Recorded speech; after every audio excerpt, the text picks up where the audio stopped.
You are watching Health Matters and I'm your host Raj Smriti. Today we have with us Dr. Nandita Prabhat Tiwari, who is a neurophysician at Hind Institute of Medical Sciences. Welcome to the show, ma'am. Hello. आज के time पे क्या neurological issues हैं जो बहुत prevalent है या किस तरह के केसेस हमें देखने को मिल रहे हैं, या अगर न्यूरोलॉजी की हम बात करें तो इसके परव्यू में क्या क्या डिजीजेज आते हैं? देखिए, स्टार्टिंग से अगर बात करें तो न्यूरोलॉजिकल डिसऑर्डर्स को हम लोग दो ग्रुप्स में डिवाइड करते हैं जी। एक जो कि ओल्डर एज ग्रुप में ज़्यादा कॉमनली होते हैं और एक जो कि यंगर पॉपुलेशन में ज़्यादा कॉमनली होते हैं। तो अगर हम लोग ओल्ड एज की बात करें तो सबसे कॉमन डिसऑर्डर्स में आता है स्ट्रोक, जिससे कि पैरालिसिस या फालिस का अटैक बोला जाता है। फिर पार्किंसंस डिजीज आता है, जिसमें हाथ पैर हिलने लगते हैं, चलने में दिक्कत आने लगती है। उसके अलावा भूलने के डिसऑर्डर्स होते हैं जिन्हें कि हम ब्रॉडली डिमेंशिया बोलते हैं, उसमें भी बहुत तरीके के डिसऑर्डर्स होते हैं। इसके अलावा और मूवमेंट डिसऑर्डर्स होते हैं, नसों की प्रॉब्लम्स होती है जिसे न्यूरोपैथी बोलते हैं, जो कि शुगर के पेशेंट्स में या किडनी पेशेंट्स में बहुत कॉमनली देखने में मिलती है। तो ये तो ओल्डर एज ग्रुप की बात हो गई। अब यंगर एज ग्रुप की बात करें तो यंगर एज ग्रुप में सर का दर्द, हेडेक कॉमन होता है, माइग्रेन जिसको ब्रॉड टर्मिनोलॉजी में बोलते हैं, और इसके अलावा एपिलेप्सी होता है, माइग्रेन के अटैक्स होते हैं, है ना। और कुछ कॉमन कॉम्प्लेक्स प्रॉब्लम्स होती हैं लाइक जीबीएस होता है, एमएस होता है, एनएमओ होता है। ये सब कॉम्प्लेक्स न्यूरोलॉजिकल डिसऑर्डर्स में आते हैं। ये सब यंगर एज ग्रुप में ज़्यादा कॉमन होते हैं। बहुत बार होता है जब हम यंग एज की बात करें तो हमें सर का दर्द होता है और हम इग्नोर कर देते हैं, या तो हमें लगता है कि चश्मे का पार बढ़ गया इस वजह से हो रहा है, या हम ज़्यादा मोबाइल टीवी या गैजेट्स यूज़ कर रहे हैं तो वो इग्नोर ही किया जाता है, या हम तुरंत डिस्प्रिन खा लेते हैं कि चलो दर्द ही तो है, ठीक हो जाएगा। हम जनरली डॉक्टर्स को नहीं कंसल्ट करते हैं। इसके क्या इश्यूज हो जाते हैं या इसके क्या साइड इफ़ेक्ट्स हैं? देखिए, ये एक बहुत ही इंपॉर्टेंट पॉइंट है। एक्चुअली क्या होता है कि सर का दर्द एक ऐसी प्रॉब्लम है कि यंग एज ग्रुप में भी बहुत कॉमन होता है, ओल्ड एज ग्रुप में भी बहुत कॉमन होता है। अगर हम अपनी ओपीडीज की बात करें तो मोस्ट कॉमन जो डिसऑर्डर हम ओपीडीज में देखते हैं वो हेडेक ही देखते हैं। और जैसे पेशेंट दिखाने आते हैं तो कई बार टेंडेंसी होती है कि 2-3 महीने तक सर दर्द हो रहा है तो पेन किलर्स लेते रहे, फाइनली जब कंट्रोल नहीं हो रहा है तब हम लोग डॉक्टर के पास पहुंचते हैं। तो ना ये एक बहुत ही खराब प्रैक्टिस है। इससे क्या होता है कि पेन किलर से आप अडेप्टिव हो जाते हो, फिर आपको मेडिकेशंस ऐड करना बंद कर देती हैं। तो हेडेक के लिए हम लोग को थोड़ा सा और जागरूक होना चाहिए, क्योंकि सारे हेडेक सिर्फ माइग्रेन नहीं होती कि पेन किलर ले लिया और खत्म हो गया। हेडेक में और भी बहुत सारे कॉजेस होते हैं जिसको कि हम लोग बोलते हैं वार्निंग सिम्टम्स। लाइक अगर सर में दर्द के साथ में किसी को 2 दिख रहा है, डबल विजन हो रहा है, या फिर उल्टियाँ आ रही हैं बहुत ज़्यादा, बुखार आ रहा है साथ में, किसी अंग की कमजोरी हो रही है साथ में, है ना, आंखों के पीछे के पर्दे में सूजन आ रही है, ठीक है ना, साथ में भूलने की दिक्कतें हो रही हैं, या फिर सुबह को आपकी नींद खुल जा रही है सर दर्द की वजह से, ये सारे वार्निंग सिम्टम्स होते हैं। इसका मतलब हेडेक सिर्फ एक माइग्रेन नहीं है, उसका कुछ ना कुछ हिडन कॉज है जो कि ब्रेन में है, उसको इवैल्यूएशन की ज़रूरत है। तो मेरे हिसाब से ये सब चीज़ें हमें इग्नोर नहीं करनी चाहिए। सर दर्द हो रहा है तो एक डॉक्टर को ओपिनियन लेना चाहिए। कॉमन है, नॉर्मल है तो वो आपको बता ही देगा कि नॉर्मल है, एक पेन किलर ले लो जब जरूरत हो। बट कुछ और कॉज है तो उसका वर्कअप जरूरी होता है। हिंद में हमारे पास किस तरह के पेशेंट्स जनरली आते हैं और क्या क्या सर्विसेज अवेलेबल हैं? देखिए, हिंद जो है ये बाराबंकी का एक बहुत बड़ा टर्शरी केयर सेंटर है, तो हमारे पास यहाँ पे सभी तरीके के पेशेंट्स आते हैं। कॉमन डिसऑर्डर्स के भी आते हैं, अनकॉमन डिसऑर्डर्स के भी आते हैं। जैसे अभी अगर रिसेंटली की बात करें तो कुछ हमारे पास यंग पॉपुलेशन आई है जिनमें स्ट्रोक हुआ है, लाइक 30 to 35 ईयर्स के पेशेंट्स आ रहे हैं जिनको फालिस का अटैक हो रहा है। और एक तो अभी रिसेंटली 2 दिन पहले हमने डिस्चार्ज किए 2 भाई आए थे, रियल ब्रदर्स।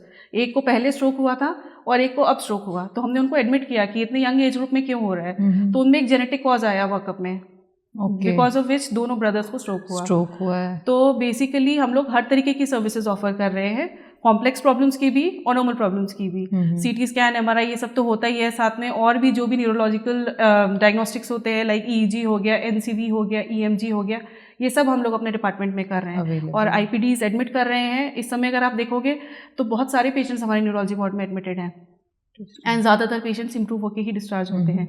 बढ़िया टीम है हमारे पास, न्यूरोसर्जन्स भी अवेलेबल है, रेडियोलॉजिस्ट भी अवेलेबल है, तो सारी डायग्नोसिस करके सभी ट्रीटमेंट हम लोग प्रोवाइड करा रहे हैं। अगर हम कॉजेज़ की बात करें तो 3-4 ऐसे क्या कॉजेज़ है जिसके वजह से ये न्यूरोलॉजिकल डिसऑर्डर्स होते हैं?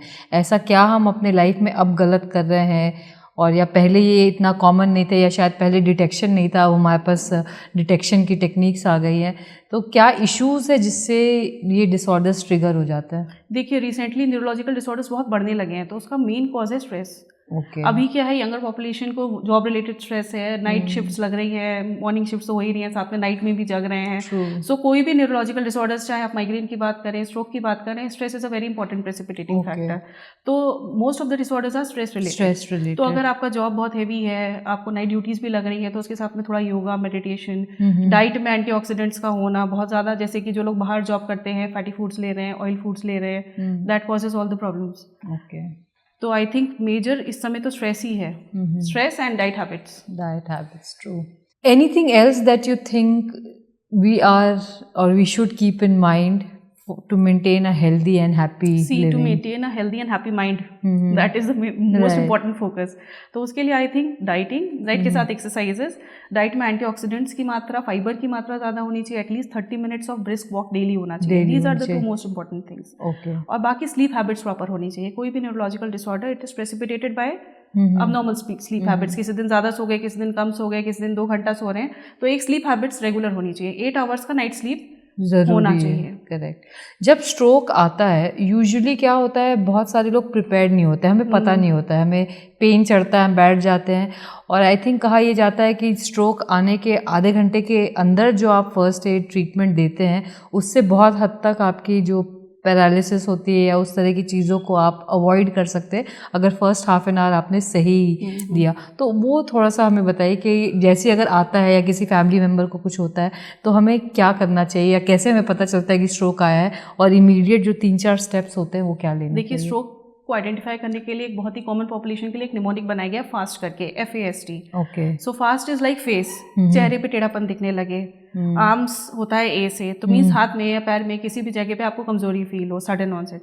S से होता है स्पीच, बोलने में लड़खड़ाहट होने लगे। And T is for time, okay, because time बहुत इंपॉर्टेंट होता है। अगर हमने जब आइडेंटिफाई किया है पेशेंट को, जब ऑनसेट हुआ है, उसके 4.5 आवर्स के अंदर में हम लोग हॉस्पिटल पहुंच के उसका ट्रीटमेंट स्टार्ट कर दें, उसको थ्रोम्बोलिसिस थेरेपी बोलते हैं। गोल्डन पीरियड बोलते हैं 4.5 आवर्स।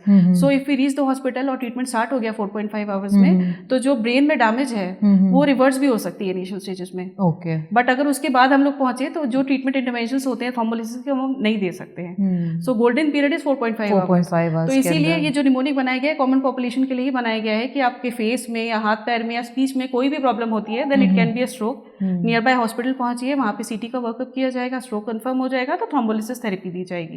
ओके, सो 4.5 आवर्स में आइडेंटिफाई करना और हॉस्पिटल पहुंचना, ये बहुत मेन इंपॉर्टेंस है। हॉस्पिटल पहुंच जाएंगे तब तो ट्रीटमेंट स्टार्ट हो ही जाएगा।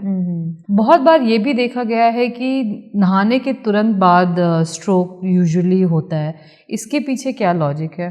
देखिए, नहाने के तुरंत बाद से तो कोई वो नहीं है, but usually strokes early morning होते हैं। अच्छा, है ना, जैसे पेशेंट उठा या उठ के थोड़ी बहुत एक्टिविटीज की, उसके बाद ही यूजुअली स्ट्रोक्स होते हैं। ये एक जनरल ही वो है कि स्ट्रोक्स यूजुअली अर्ली मॉर्निंग ही होते हैं, क्योंकि नाइट में थोड़ा सा BP सर्जेस होते हैं, BP में चेंजेस होते हैं। तो स्ट्रोक्स यूजुअली अगर हम पूरे दिन की बात करें तो अर्ली मॉर्निंग में ही ज्यादा होते हैं। तो दैट इज एक्चुअली नहाने से बहुत ज्यादा कोरिलेशन नहीं है, but it is because of the morning time strokes में ज्यादा प्रेवलेंस है। Anything else that you think we should keep in mind when it comes to any kind of neurological disorder? I think the most important thing is, as I told earlier, diet, exercise and sleep. So एक healthy lifestyle अगर आपका है तो बहुत हद तक इस तरह की चीजें अवॉइड की जाए। क्या हम and not to neglect your symptoms, most important. हाँ, अगर आपके कोई बॉडी भी माइल्ड सिम्टम भी है then you should not neglect it. Right. Reach the doctor and get it treated. Age old जो न्यूरोलॉजिकल ऑर्डर्स होते हैं यूजुअली होते ही हैं, ये इनको अवॉइड किया जा सकता है या इस केस में क्या करना चाहिए? हमें कोई रेगुलर चेकअप्स वगैरह करानी चाहिए? क्या होता है कि हर डिजीज के रिस्क फैक्टर्स होते हैं, उसको हम 2 पार्ट्स में डिवाइड करते हैं, modifiable and non modifiable. Right. अब जो मॉडिफाइबल है उस पर लाइक डायबिटीज आ जाता है, हाइपरटेंशन आ जाता है, आपकी हैबिट्स आ जाती है लाइक अल्कोहलिक, स्मोकिंग, है ना, cholesterol abnormalities, these are all modifiable. अगर आपको पता है तो आप इसको मॉडिफाई कर सकते हो either by drugs or by lifestyle changes. Okay. And then there are some non modifiable risk factors like age हो गया, advancing age is itself a risk factor. Sex predilections होते हैं, कई डिसऑर्डर्स फीमेल्स में ज्यादा होते हैं, कई मेल्स में ज्यादा होते हैं। तो ये सब चीजें आप नहीं मॉडिफाई कर सकते, बट जो मॉडिफाई कर सकते हैं अगर हमें वो पता है तो हम अपने डाइटरी एंड मेडिसिन लेके उसको हम मॉडिफाई कर सकते हैं। ठीक है, thank you doctor Nandita for your time and sharing such valuable inputs with us. Thank you.